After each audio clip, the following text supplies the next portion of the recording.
when it comes to the advertisers, I think the last, I think it was the ANA study that came out about a year and a half ago, said that only 5% of budgets are actually geared towards multicultural audiences. But as I said, 40% of the United States population is actually would designate multicultural, and then when you add the LGBTQ community in, it's probably north of 50%.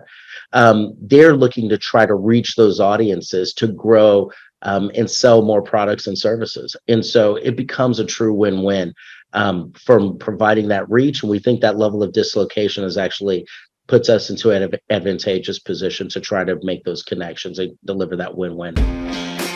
You are listening to Power Marketing with Kevin Lee.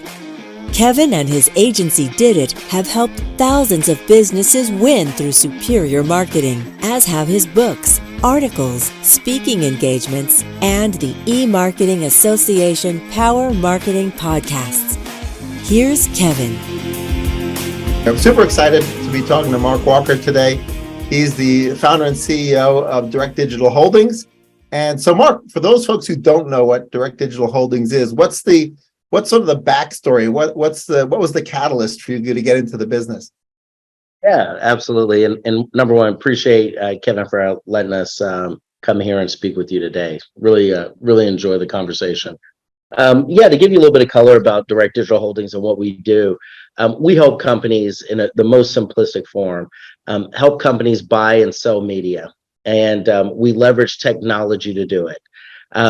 We have two sides of our business: a buy-side platform, which we work with about 200 to 300 different middle market companies, and also mid-sized agencies, helping them purchase media to deliver ROI and a performance marketing perspective.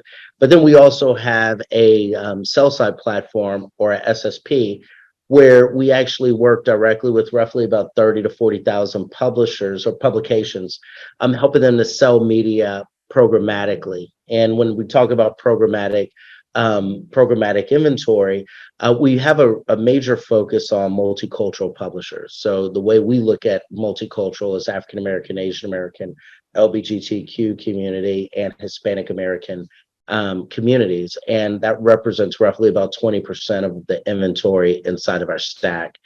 So we're really proud of the business. We've been able to grow over the last 4 years since we got started, and recently, a year ago, we actually went public. So really excited to be here.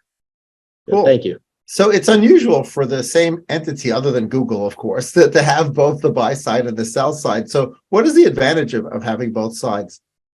Yeah, no, it's good. It's a good question. Really, what we have seen specifically in the middle market space, there's two real benefits: communication and coordination.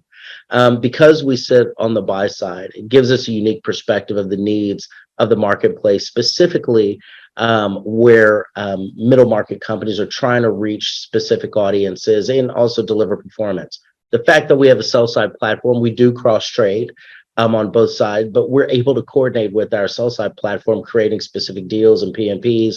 And then also, with my experience, I actually worked managing, Fortune 500 companies' media budget, specifically in digital. But then I've also sat as a COO of a publisher.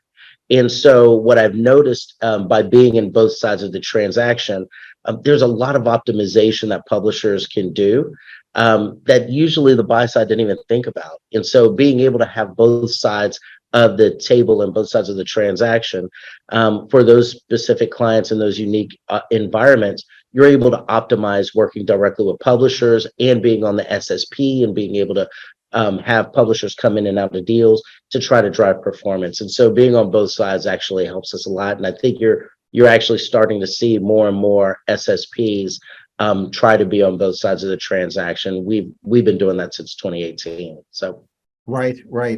But clearly, the publishers have a choice of who to plug into, right? So when your sales team's going out there to pitch that they should add you to header bidding or add you to the stack, what's the pitch that gets their attention?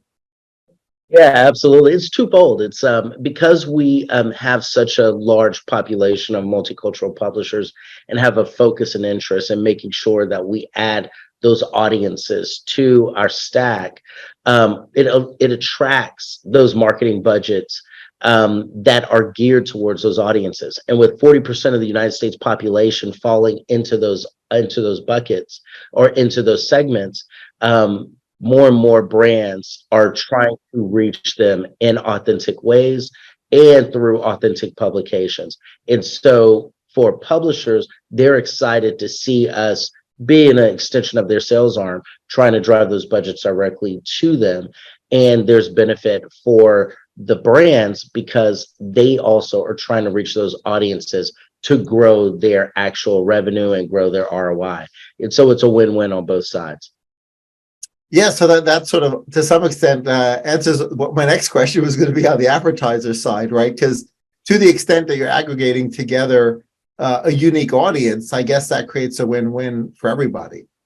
Oh, it completely does. I mean, when it comes to the advertisers, I think the last, I think it was the ANA study that came out about a year and a half ago, said that, only 5% of budgets are actually geared towards multicultural audiences. But as I said, 40% of the United States population is actually would designate multicultural. And then when you add the LGBTQ community in, it's probably north of 50%. They're looking to try to reach those audiences to grow and sell more products and services. And so it becomes a true win-win from providing that reach. And we think that level of dislocation is actually puts us into an advantageous position to try to make those connections and deliver that win-win for the publishers as well as for the advertisers. And is part of that sort of the Spanish language media as well? Is that a big chunk of your inventories? And is that a growing portion of your inventory? Yeah, absolutely. The Hispanic community and the Latin speaking community or Spanish speaking community is definitely a growing population for us. Definitely has regional focuses, but it also has unique focuses. I mean, just because Colombian community is different than the Mexican community is different than the Dominican community. All of them have different cultures and have different reaches, or the Cuban community down in Florida. We're starting to see more and more growth in those markets. Some is bilingual, some are Spanish speaking only. And so giving that reach and giving those opportunities to have them connected into the programmatic stack, and specifically when it comes to unique or authentic audiences, is definitely of a benefit. And we're seeing good strides in those markets. So I have a sort of an operational question. Like the advertising obviously works best when you get the right message in front of the right audience at the right time. And so now that pretty much everything is auctioned off in one form or another, right?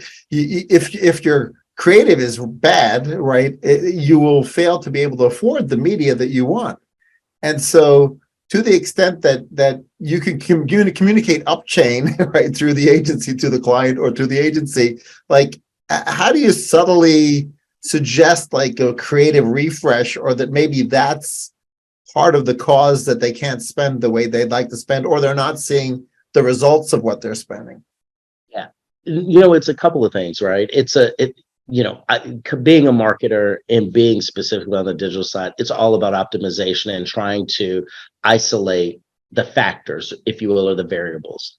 And so we always look at, okay, what's going on with the publisher page? We can have a line of sight to how users actually interact, going into usability. That's always number one. And then number two for us is also to look at the reach. Are we really reaching the right audiences of these specific campaigns? When agencies, specifically the large agencies, communicate with us one-on-one, we're able to provide that feedback and that optimization suggestions that go back upstream. And that's why we like having those communications. When we know the KPIs, we're able to start isolating variables and start giving guidance with our employees and with that expertise that we actually have in-house. So those two-way communications is really what we look to bring more into the marketplace. And the fact that most of the employees inside of our company have actually sat in multiple seats gives us a unique perspective and a unique advantage. So having that two-way communication really is beneficial for the campaign performance. And we like working in partnership with the agencies as well as with the brands in order to deliver on their results.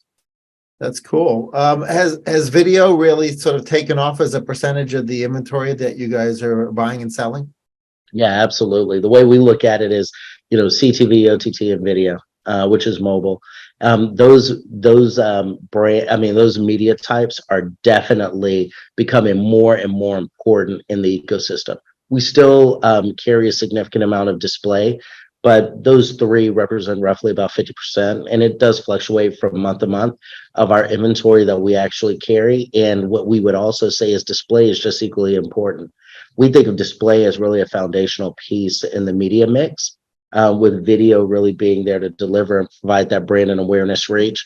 And then other new media types are actually starting to come on the scene, such as digital out of home, and audio is becoming more and more important. So excited to see new medias come into the mix, and really looking forward to seeing where it goes in the next year or two.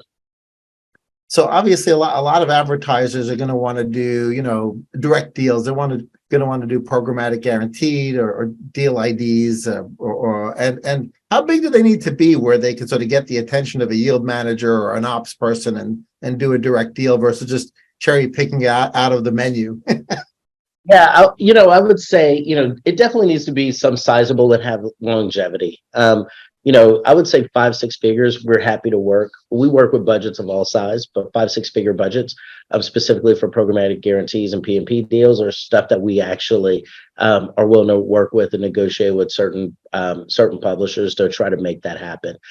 Any dollars that are being geared and targeted to specifically those audiences, we're happy to work with them. So we work with budgets of all shapes, sizes, and colors, if you will, Right. in order to try to deliver on the performance for the advertisers and also generate more revenue for our publishers. So we have a good mix of it. And does your team have any just general guidelines when it comes to sort of doing PMP deals versus just RTB and doing domain specific requests, whitelists? Yeah, we like to take the position of, you want to do RTB deals. That's a great way to do audience discovery and publication discovery. Mm-hmm. So we tell people, keep the filters open. You don't know where a good audience might show up. You don't know where a good publication might show up, if you will. So keep it open, use RTB to do that. And then once we start seeing performance coming from specific publishers, then we could go in and start really looking at doing a PMP or a programmatic guarantee. But use your RTB as really a discovery tool, if you will, is how we always think about it. And then let that evolve into a good PMP or programmatic guarantee opportunity is how we think of it. Yeah, that's a great point. So it's been an exciting year so far. Rest of the year, who the heck knows, both from a macroeconomic perspective, political perspective, lots of things going on. Reductions in force in some places and people still hiring vigorously in others. So what has you excited about the rest of 2023? Yeah, I think the market movements, you're starting to see a lot of market movements and gyrations, if you will, inside of the ad tech, MarTech space. I think that's bringing a lot of excitement and also some level of disruption. You're seeing the walled gardens people are reassessing budgets specifically for walled gardens. I think that's going to benefit open market CPMs, which is the market that we represent and some of our other competitors do. I think you're going to see more and more dollars moving into this space to try to get the reach and performance that they're looking for. I think the other thing that has us excited is, with COVID hitting a year and a half, 2 years ago, it really brought the middle market into the need of, you need to be in the programmatic, you need to be in the digital space. You can't just sit on your hands and hope that traditional media will work for you and linear media will work for you like it has always. That has brought some level of excitement. And then I think on the technology and the innovation piece, I think AI, you're seeing a lot of conversation about GPT. I think that's going to bring some new changes to our industry and bring some level of efficiency and optimization that hasn't been experienced, and excited to see how that actually turns out and performs for us. Yeah, that's certainly a big question mark across the ecosystem, from the content side through the actual operations side, ways of streamlining operations as well. I think some big question marks, but super exciting for those folks who've played with not just the chat GPTs, but Bard and the mid journeys for design and all the other AI platforms out there. It seems like there's a new one coming out every day. Every week. There's one coming every week. Yeah, absolutely. Exactly. Well, thanks so much for sharing your vision for the future and explaining to us, how you guys are different and what you've got on the roadmap. That's really exciting. No, I appreciate it, and really enjoyed talking to you, Kevin, and looking forward to doing it again. Sounds good. Thanks. All right, thank you.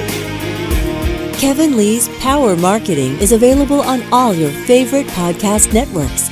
Kevin loves helping businesses excel at marketing. Having marketing challenges? Just like Santa in the Miracle on 34th Street, if Kevin can't help you, he'll know someone who can. Find him on LinkedIn, subscribe, or follow.